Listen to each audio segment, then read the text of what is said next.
Today I'm going to be teaching you everything you need to know about the Blender fluid simulation system. So open up Blender and we'll open this up slightly just so we can see all the tabs on the top, including this physics one. Now we're going to get rid of this lamp. We don't need it for the time being, so right click on it and press X to delete. And at any point in the future, if you're not sure what I'm clicking, just look here in the bottom left and the screencast keys will show you what I'm pressing. Now select this cube, press S to scale, and then press 8 to scale it up 8 times. Now it's taking up the whole of this grid, which is our floor plane, and that's a good size. Now press G and Z to move it up, and press 8 again to move it up 8 times. And now this big cube is sitting on top of our ground plane. The camera is sort of inside it now, which is a bit of a problem. So we're going to press 0 on the number pad, press Shift F now, and you can move your mouse around to move the camera, and you can press W, A, S, and D to physically move the camera. And now you can see I'm pressing S down to move it back, and we're now outside of the cube and we have a good view of it. And once you're ready, you can left click and that finalizes how you've moved the camera. So this is going to be the cube that holds our fluid. I'm also going to add an object that will create fluid and add it into our scene. So press Shift A to add a icosphere, and this is going to make water. So let's scale it up 2 times by pressing S and 2, and go to your side view with 3 on the number pad, and make everything orthographic with 5. That basically makes things flat. Now press G to grab and move it up here. We're going to scale it down a bit. It didn't need to be 2 times bigger. So this sort of size is good. I'm going to move it somewhere over here. Now, this is going to make our water, but we're also going to have a sink that will take water away. We're going to make this by pressing Shift A, adding a cube. Now press G and Z and 1 to move this cube up 1, and now it's also sitting on top of our ground plane. Now we're going to scale it, but only in the x-axis. So we do that by pressing S to scale, then X for the x-axis, and we want to scale it 8 times, so it takes up the whole width of the big box. Now that's ready. We're going to grab it in the y-axis by pressing G and Y, and then I'm going to hold Control so it snaps into position, and I'm going to put it right in the corner here of this big box. You could have also done that by pressing G, Y, and -7, because we've moved it 7 in the negative Y direction.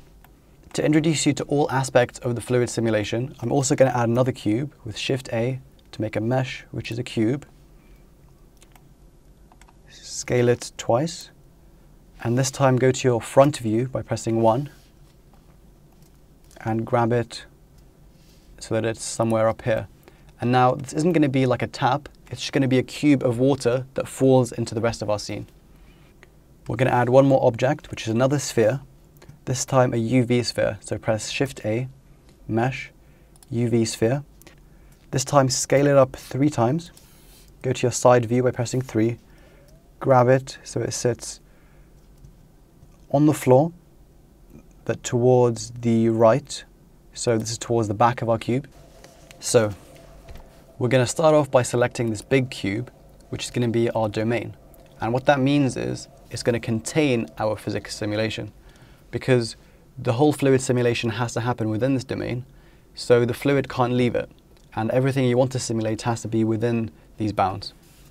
So make sure it's selected by right-clicking on this big cube, go to the Physics tab on the right, click Fluid, and under Type, select Domain.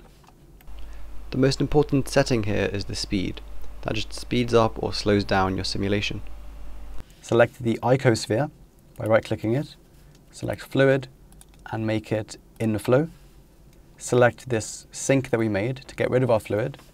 Click Fluid and Outflow.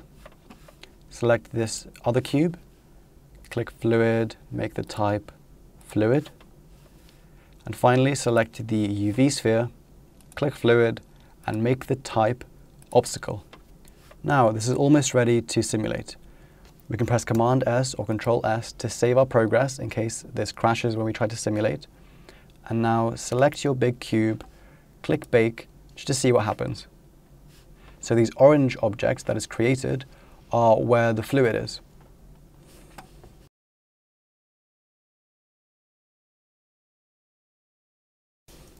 So even though this is taking a long time, you can left click on your timeline here to scrub through and see roughly what happens.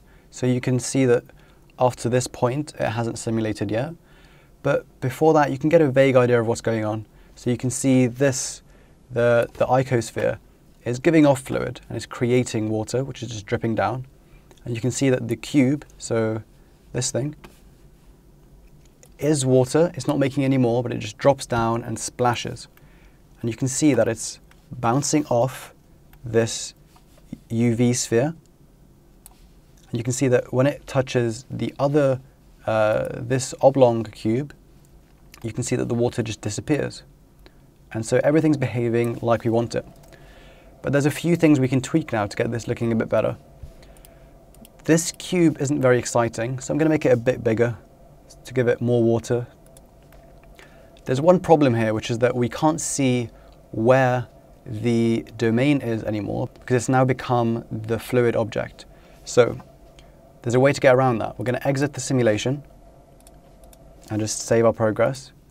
This is the domain, and we're going to just change the name so we don't lose track of it, because once you simulate, so this used to be the domain, but you can see that once you simulate it, it becomes the fluid. So that's why we changed the name, to make it less confusing. But the problem with this is that we no longer can see the bounds of our simulation. So if we move things around, we're not sure if they're still within the bounds or not. And we're going to get around that with quite a simple solution. So just make sure the domain is selected, which is going to be the fluid object. And in this case, it's this. Now press Shift-D to duplicate it, but go over to the Fluid tab and get rid of the fluid setting by clicking on this cross that you could see. And now we still have the old domain, which is called domain, and we have this copy of it, which isn't simulating, called domain.001, and this will show us where the bounds of the domain are. Now, if we press 1, we can see that even though we made this cube bigger, it's still within the bounds, so that's perfect. The other problem was that this sphere was giving off fluid, but it wasn't very exciting. It was just dribbling down. It didn't look very nice. So we're going to give it an initial velocity. And the direction we wanted to go in is in this direction, because we wanted to hit the big sphere. And the way we figure out which axis that is in is by looking here, and you can see that we wanted to go in the direction of the green arrow. And down here, this green arrow is the y-axis. So we're going to give it a positive y value here. Let's try 2. And we'll run a very quick simulation to see if 2 is enough power. I'll press Command S to save before I bake. And I'm just going to wait briefly to see if I've given it enough power. So you can get a preview of what the simulation is going to look like by scrubbing down here on the timeline. And you can see that it's overshot a little bit. So I'm going to press Escape to cancel the simulation. I'll select the icosphere again, and I'll reduce this number to about 1.2. So let's select the domain again, save our progress, and bake. You can see it's coming along nicely. It's behaving like we want it to. This is hitting exactly where we want on the sphere.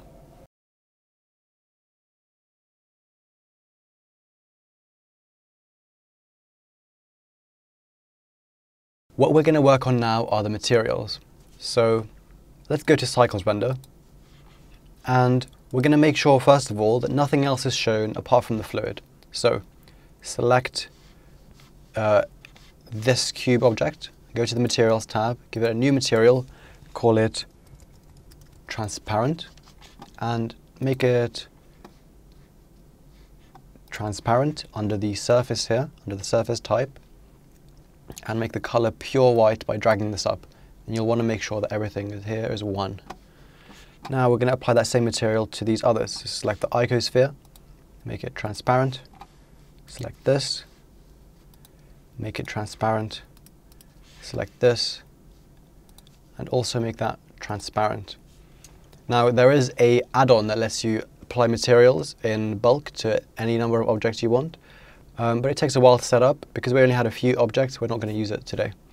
So now select your first domain, and this is a domain with no numbers afterwards. This already has a material because it started off as the default cube, and we're going to call this fluid. It's going to be water basically. Now let's press Shift Z to see roughly what this looks like, and there's not enough lighting in the scene to let us see what it really looks like. So we're going to increase the level of light by going to the World tab, press Use Nodes, make this color pure white, and also add a sun lamp with Shift A, lamp, sun, and just go to your camera view, press RR, and move your cursor down, and this will angle the sun away from the camera. Press Shift Z.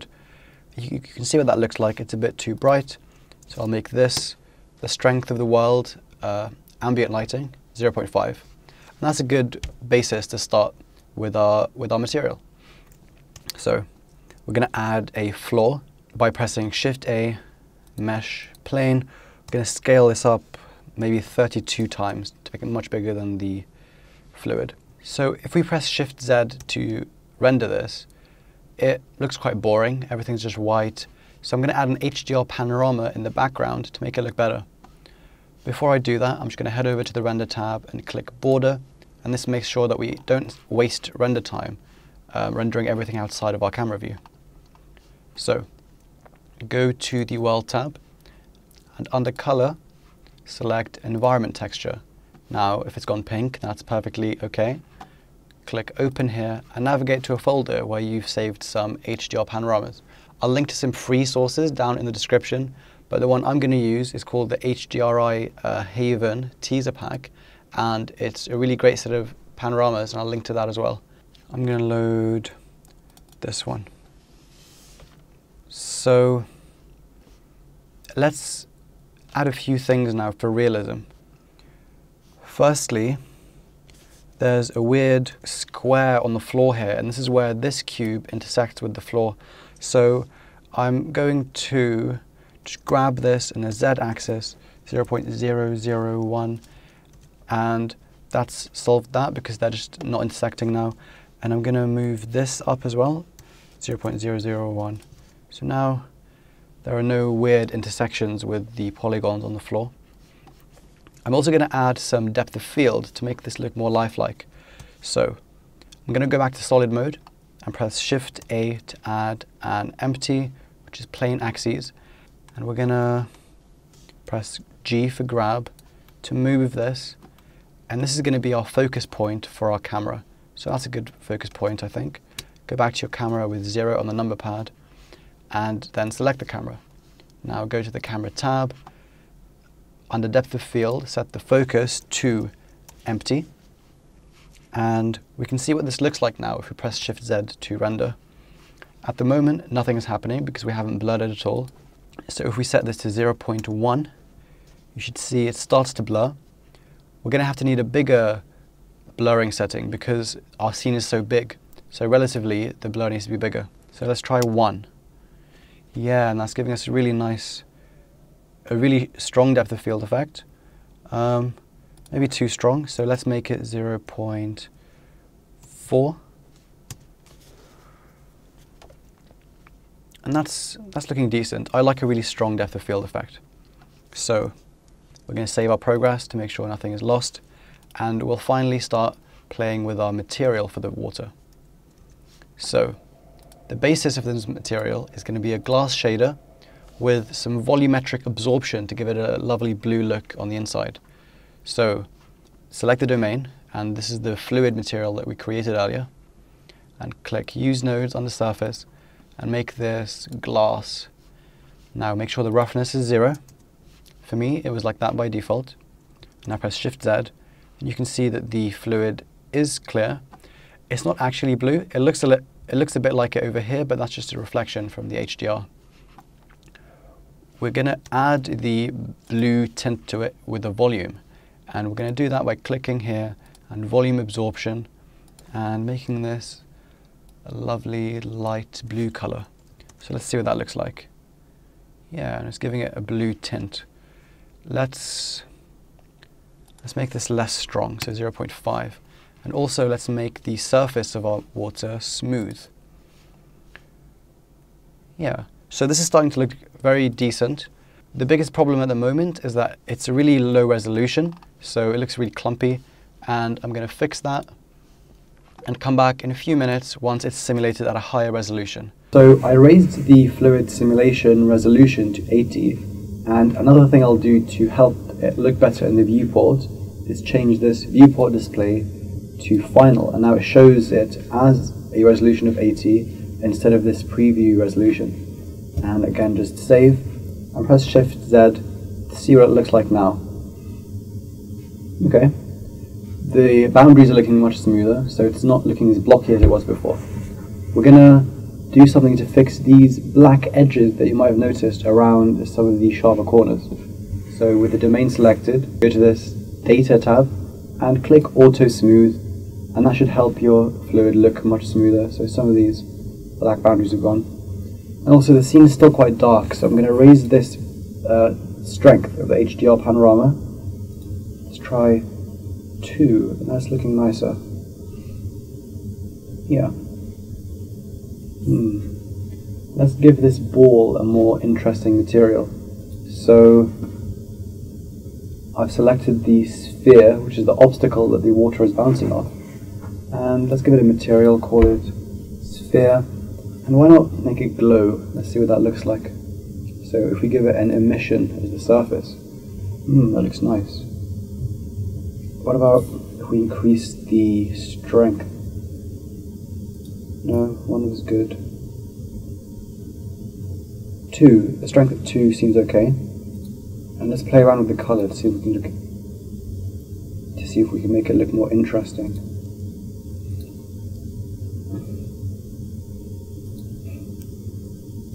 That's a lovely colour. Let's make it this sort of pinky purple colour. Awesome.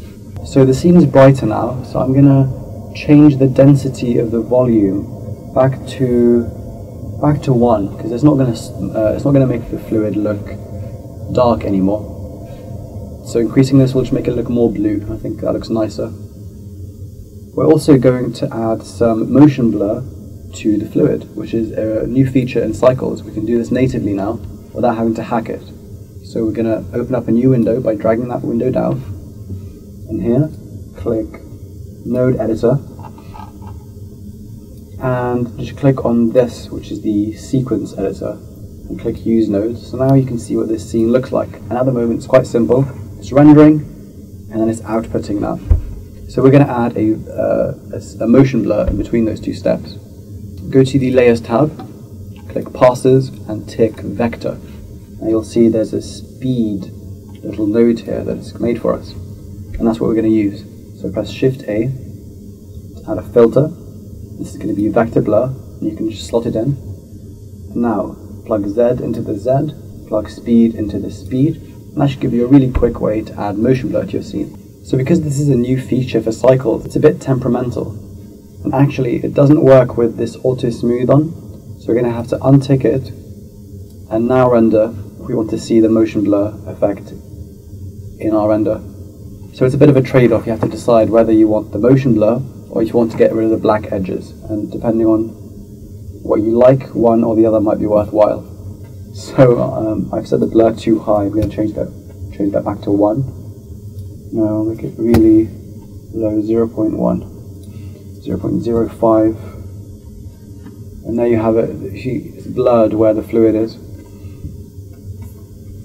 and I think this looks really good, so I'm going to keep the motion blur even though I'm going to have to untick auto smooth. So I'm going to introduce some of these black edges back, but I will have this motion blur, which I think is more worthwhile. Now you can see that once it's been rendering for a while, you start getting these little fireflies. So even though it has 20 samples, which is a reasonable number of samples, it has these fireflies. So I'm going to get rid of that by undersampling changing these to 2, and this stops very bright portions of light, and it's going to make it much smoother. So you can see it's only got 10 samples now, but there are no specks. Okay, so this looks really good. If I was going to render this as a simulation, all I'd do now is increase the resolution to something like 200 or 300, and that'll take maybe overnight to simulate, and then I will render that, which will take overnight again. So I'm going to set that off to do that now, and I'll see you in 2 days. When you do go to render it, just set the output to render wherever you want to. We're in a folder called render. I'm going to render it as JPEG to save me some space, and I'm going to tick this, which really helps reduce the level of noise that you have in the final image. I'm also going to increase this to 100%, so it's full HD. Thanks for watching. I really hope you found this useful. There's a new Moby Motion video every Saturday, so click up here to subscribe if you don't want to miss those, and support me on Patreon if you want to help me make more videos. If you donate before Christmas, I've got a special limited time offer where you'll get a custom-made tutorial on a topic of your choice, you'll get one-on-one help whenever you're stuck on your Blender projects, you'll get loads of my blend files to my most popular videos, and you'll get early access to my tutorials as soon as they're posted on YouTube. So check that out up here, and I'll see you next time.